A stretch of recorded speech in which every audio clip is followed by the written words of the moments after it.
We suggested in some meetings with the Americans that we were prepared for a long-term truce that would be agreed upon, but we did not delve into this topic for one reason.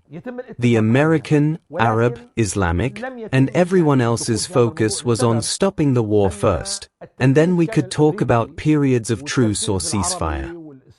How long a ceasefire does Hamas want?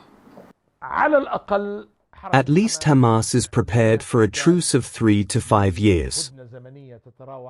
You know, some might say that that would give Hamas enough time to rearm and to reorganize and to begin to be ready to fight Israel again.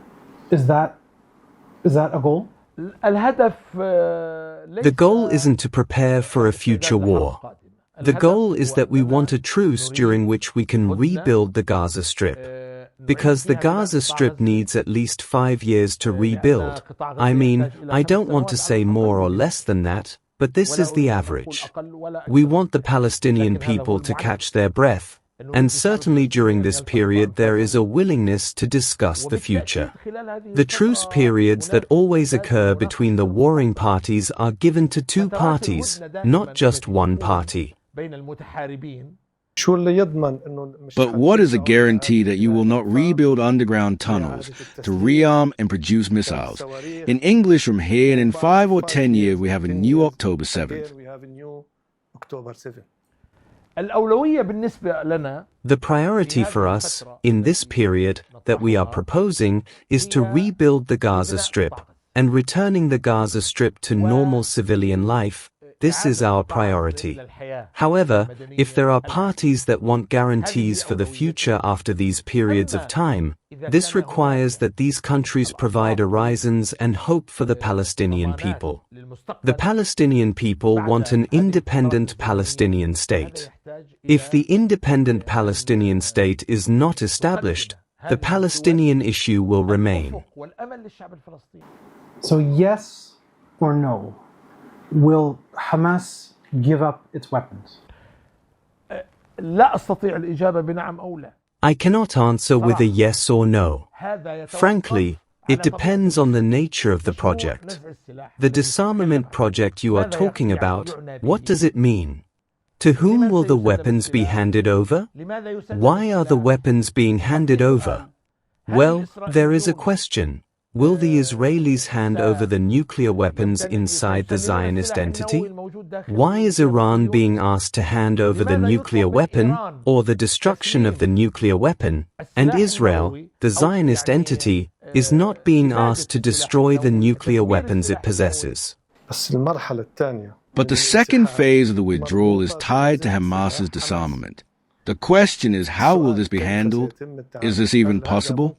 The whole agreement failed because if Hamas does not abide by the terms of U.S. President Donald Trump's disarmament agreement it agreed to, there will be no Israeli withdrawal in the second phase. This is left to the negotiating table.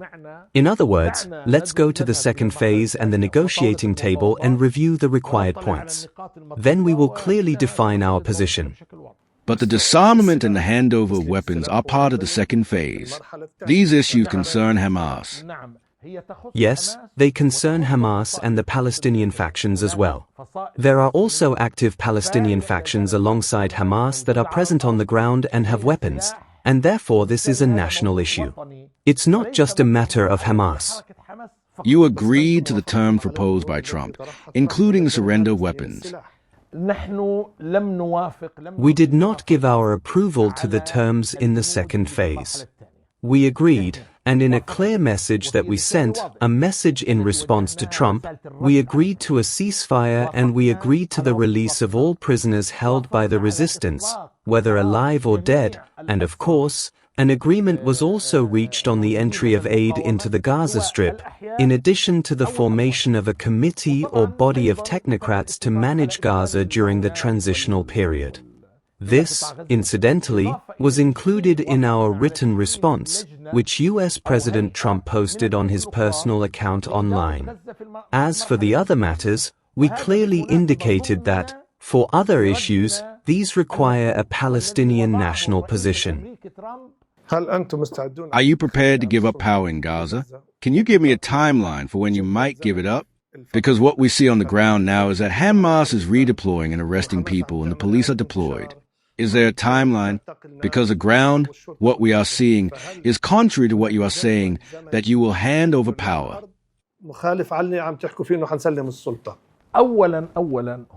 First, there is an understanding of the presence of Hamas on the ground, who will protect the trucks from thieves and armed gangs, who will protect people's lives.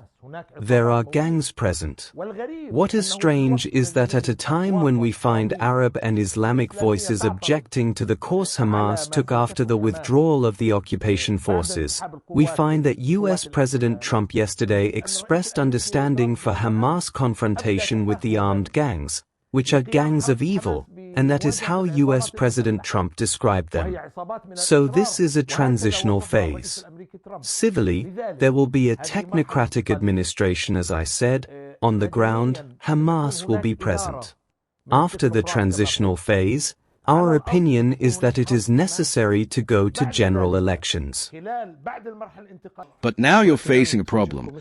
The bodies, not handing over the Israeli bodies. What difficulties are you facing? Could this sabotage the agreement? Because in the first stage, the release of bodies was part of the agreement. Today we are in the third day, and only a few bodies have been released.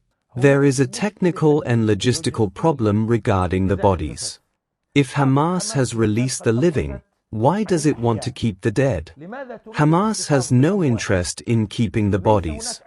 There is a logistical problem, and everyone is working to solve it. How? There is a suggestion that some technically advanced countries could participate in the search. If the Palestinian Authority took power in Gaza, do you have any objections? And are you ready? I repeat my question about handing over weapons to the legitimate government of the Palestinian Authority. First, we demand general elections. If the Palestinian Authority wants to rule the Gaza Strip, let it come through the ballot boxes.